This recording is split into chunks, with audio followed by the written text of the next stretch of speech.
Just because everyone in my family is a doctor doesn't mean I know anything about medicine. The money's not in the budget.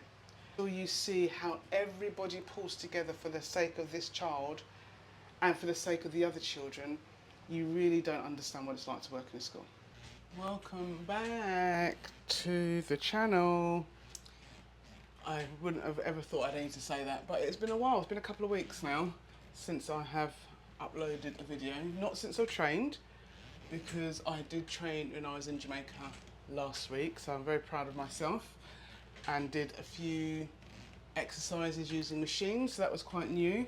But I am now back in my home gym, and it is good to be back in here. It is still very hot in the UK at the moment. We have a hose pipe ban, which means I'm having to get the good old-fashioned watering can out to hydrate my mint, because that's all I've got in my garden at the moment is mint. I've got some strawberries actually, but let's not talk about strawberries because they're not really doing that well.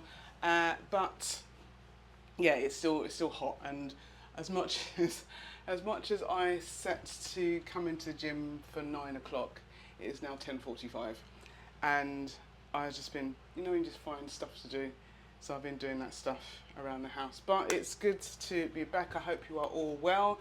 If you are in education, if you're a teacher, member of support staff, office staff, whatever it is your role is, and you are on your summer break, I hope you're enjoying it and making the most of it. And you will know that we now have a new education secretary. And her name is Lucy Powell, if you didn't know already. So out goes Bridget Phillipson, in comes Lucy Powell.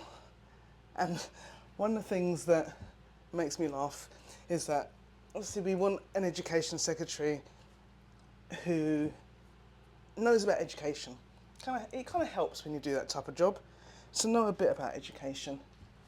And although Lucy has not been in education in any shape or form in her previous roles, her claim to education is that her claim to education is that everyone in her family is linked to education. So she's got teachers and head teachers and what have you. So that's her kind of, I know about education because everyone who's in my family is in education, which, as we know, is not the same, because just because everyone in my family is a doctor doesn't mean I know anything about medicine. Nobody in my family is a doctor, so I clearly know nothing about education. But just being able to say that your family is in education, okay, you get an idea of what it's like, but unless you work in education, unless you're at the coal face, unless you are really in the trenches, then you really don't understand. So we will see. Hopefully, one of the things I'm hoping for is that she deletes all those Gemma Collins videos, because that's just a farce, and she realises that education is serious business, and it's not about getting influencers from what they call reality TV shows to, anyway, let's not go there. As you would expect when you get a new education secretary and a new prime minister, to be fair, is that you then get all these organisations like, Lucy, come and have a conversation with us. Lucy, come and have a conversation with us. I know I invited Bridget to come along to my gym, but I retract the invitation now, Bridget, because, you know, there's no point. But Lucy, if you like to work out and you would like to come and spend a bit of time in my gym, we could do some, what could we do that's safe? Just maybe do a bit of stretching to start with, because I would not like to be the one that caused the education secretary to pull a muscle, but we could do some light stretching. Maybe we could do, you know, a few miles on the bike. We could do some of the dreaded mountain climbs that I've got to do later on. But yeah, you are welcome to come to my gym, bring the cameras, bring your advisors. You know, there's plenty of space. It looks small, but it's a bit like a TARDIS. Bring them along. We can come and, you know, have a chat. We can grab some electrolytes, make sure that we're well hydrated. Sorry I don't have air conditioning, but I've got a little fan in the corner, and we can have a chat and see what really needs to be put right in the world of education. If you'd like that to happen, if you'd like to see the education secretary in this gym, not in an office, not in a school, somewhere neutral, because head teachers, contrary to popular belief, do not spend the whole time in an office. They do have lives, but most of the time our brains are never fully switched off. Never fully switched off. And this is, I think, why what Lucy Powell needs to realise is that as educators, in the back of our mind, we're always thinking about the next thing. So we're already thinking about September. I'm already thinking about the inset day. I'm already thinking about staff meetings. I'm already thinking about whether the timetable that I've put together for staff will actually work. I'm already thinking about reception children and what resource I'm going to have to put into there to support the children and the staff, because if we get children that have got particular needs, then we're going to have to make sure that those needs are met. And we won't know until those children come into our school. And this is why everyone is talking about the SEND reforms and making sure that there's money going into schools for SEND. Because as much as they may think that, well, you get money and you get top-up money and you get this money, what they fail to realise is that that money is never enough. Because, for example, in reception now, we don't necessarily know exactly who we're getting in terms of the level of need. And so, yes, staff will go and do home visits. Yes, staff had conversations with the settings that the children are coming from. But until those children get into our school and until they actually start, we don't know what they need. And then what happens is then when we realise what we need to take that resource from somewhere else and give it to the children that need it. And that's coming from what we have already. That's not coming from any new money, that's not coming from any additional money, that is from the resource that we have. And I'll give you an example at our school. So we have reception last year, and I can't remember how many of these I've done. Let's call that 7, because otherwise I could be straight through the whole video just doing these. In our reception class, we had a couple of children who joined. We didn't have them in our nursery, so they were brand new to us. And by the end of the academic year, we were having to put a timetable in place that meant 2 members of staff who were very experienced were sharing the timetable to support this child. And it worked really well. But it meant that those 2 members of staff had to then be taken away from 2 other children who also had particular needs. And obviously, as we do, because that's what we do, we made it work. But it was really hard. It was hard on the teaching staff, hard on the support staff. It was hard on the leadership team because we had to constantly keep making sure that the plan that we put in place was working and that where we'd taken capacity away, there was still support. So a lot of juggling. Thankfully, my staff are absolutely amazing. I cannot fault their commitment, their flexibility, just the love that they have for the children and our school and the support they want to be able to give. But it's really hard. And we are not a special school. Staff were fantastic, and it was intense. It was incredibly intense, and there had to be a lot of tapping out, a lot of swapping, a lot of no, you know what, you sort of kind of step away now, let somebody else come in. When certain things happened, we always made sure there's a member of the senior leadership team there to support, because it was really intense. We didn't get any extra funding for that. Yes, the SENCO is going through the application process for an educational healthcare plan for this child, and they probably will get it, but we haven't got it, and so we're still having to use our own resource, and we're in deficit. We are in deficit budget, and again, nothing to do with irregularities in our accounting, nothing to do with using our funds in an unscrupulous way. It's all to do with the fact that, one, we've got low pupil numbers. The local authority in which I work, pupil numbers are reducing year on year. There are a lot of London boroughs who are in the same position. So it's not just It's not unique to my school. There's a lot of schools who have falling roles, essentially. And so falling roles means falling income, because you're looking at about £4,500, £4,800 per child. That's a lot of money.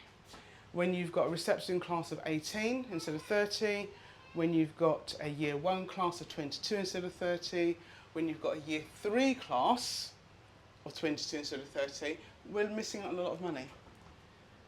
And so therefore we have a deficit budget, and we had to put a recovery plan, as many schools I'm sure are having to do. But then we're then having to fund support for children who really need the support. And even thinking about it is making me a bit emotional, because like, we do our utmost. I can never, and I will say this publicly and let this go out on any other platform, my staff are absolutely amazing. When it comes to supporting children, when it comes to making sure that these children have the support and the educational provision that they need, my staff are amazing. But they go above and beyond. And they're put under a lot of pressure. Because yes, as much as I'd like to say, okay, yeah, let's employ this person, we can't afford to. We can't afford to. We can't afford to. That's why I was in year 6 for 3 days a week. That's why my deputy head is teaching. That's why my SENCO teaches.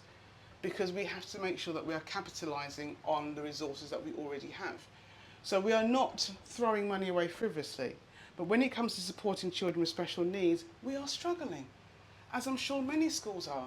And so one of the things that I would definitely say to Lucy Powell is sort that bit out. It's not about saying the money's already in the budget. It's not. If you've got a falling role, the money's not in the budget. Because you may have a falling role and you've got this budget, but then your children coming into school have got more additional needs. You've got children coming into school who need one-to-one support for the whole day. This isn't just it's just a child who is a bit dysregulated. This is a child who needs one-to-one support at all times. First thing in the morning when he comes in, during the morning, at lunchtime, until he goes home.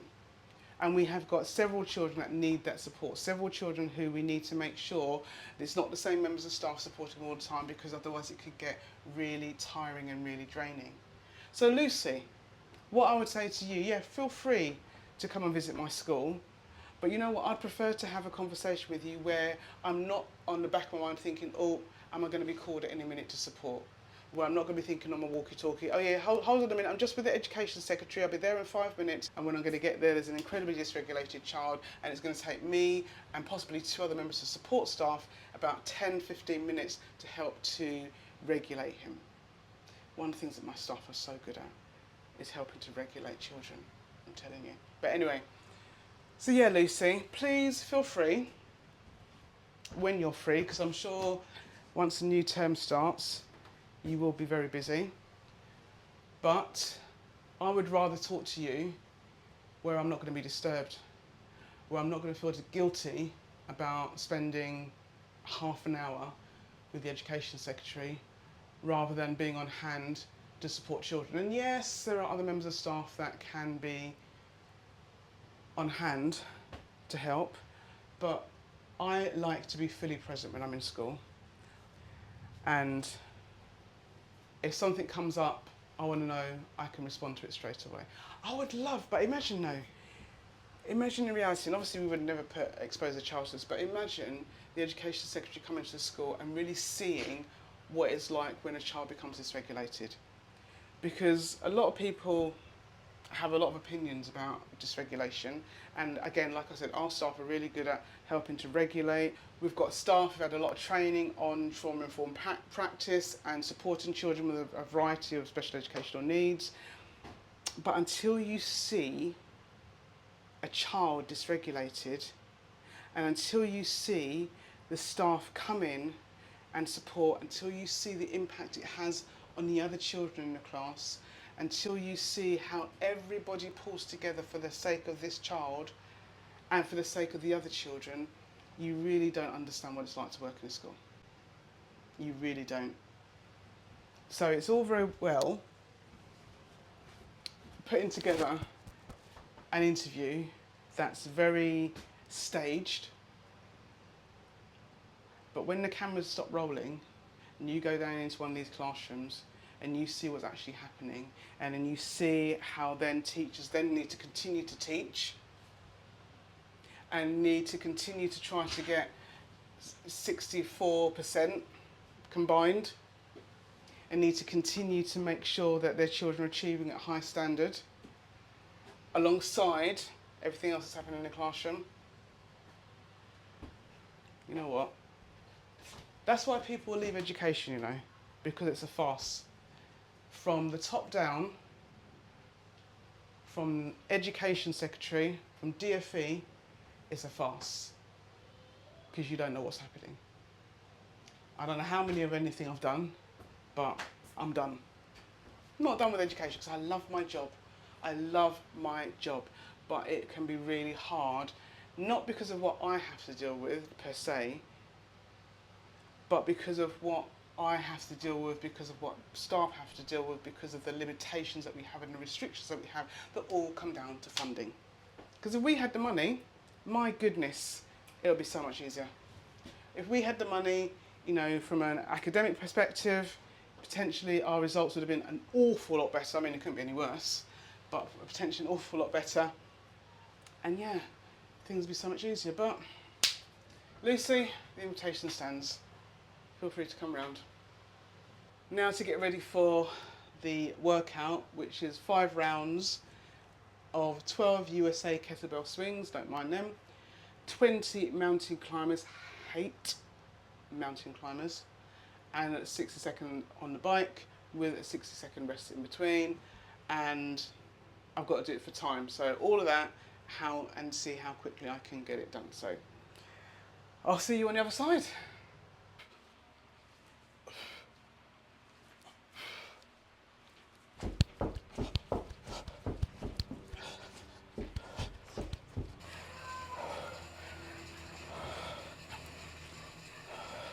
Another session complete.